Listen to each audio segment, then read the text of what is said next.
تو آج کے ہمارے خطبہ جمعہ کا عنوان یہی ہے کہ ہم عید میلاد النبی کیوں نہیں مناتے۔ دیکھیے، اسلام یہ انسان کا بنایا ہوا دین نہیں ہے، اللہ کا بنایا ہوا۔ اسلامی شریعت، اسلامک لا، اسلامی قانون یہ مین میڈ نہیں ہے، انسان کا بنایا ہوا نہیں ہے، یہ میڈ بائی اللہ ہے۔ یہ قانون اللہ کا بنایا ہوا ہے اور یہ فکس قانون ہے، یہ چینجیبل نہیں ہے، یہ اپ گریڈیبل نہیں ہے کہ دور آیا تو اس کو اپ گریڈ کرتے چلے جاؤ۔ اسلام فکس ہے، اسلام کے اصول فکس ہیں، زمانے اور حالات کے تحت اجتہادات ہوں گے، نئے نئے جب مسائل پیدا ہوں گے تو ہم غور کریں گے قرآن و حدیث پر، اس میں سے ہم مسئلے کا حل نکالیں گے۔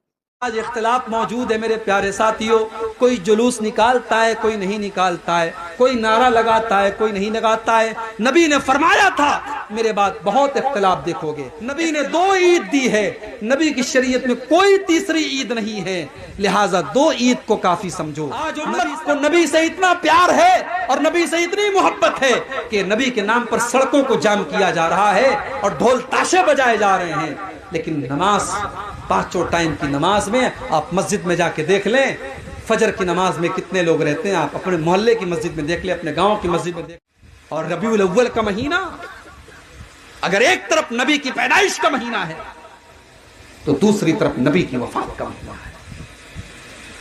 اگر اسلام میں کسی کی پیدائش کی خوشی ہے تو پھر کسی کی موت کا غم بھی ہونا چاہیے،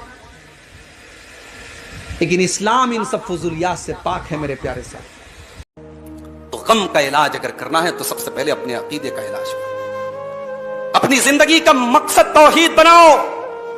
یہ پیشانی ہمارے جسم کا سب سے ٹاپ کا حصہ ہے، اس پیشانی کو کسی اور کے آگے جھکا کر کے ذلیل مت کرو۔ مصیبتوں میں پکارو تو اس اللہ کو پکارو جس نے یونس کو مچھلی کے پیٹ سے نکالا، جس نے زکریا کو بڑھاپے میں یحییٰ دیا، جس نے ابراہیم کو بڑھاپے میں اسماعیل دیا، جس نے آدم و حوا کی توبہ کو قبول کیا، جس نے نوح علیہ السلام کو کشتی پہ سوار کیا، جس نے ایوب کی بیماری کو دور کیا، جس نے حضرت عیسیٰ کو بچا کر کے زندہ آسمان پر اٹھا لیا، اور جس نے محمد عربی جناب محمد رسول اللہ صلی اللہ علیہ وسلم کو دشمنوں کے نرغے سے ہمیشہ بچایا۔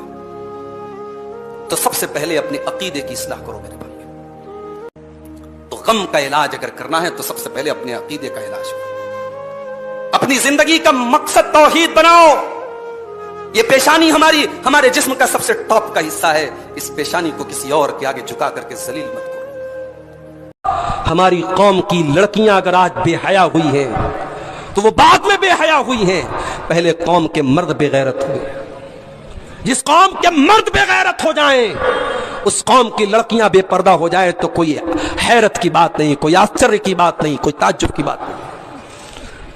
جو لڑکی بغیر نقاب اور بغیر پردے کے سج کر کے سنور کر کے اپنے شریر کو دکھا رہی ہے، اس کا باپ کہاں مر گیا، اس کا بھائی کہاں مر گیا؟ اگر وہ شادی شدہ ہے تو اس کا شوہر کہاں مر گیا؟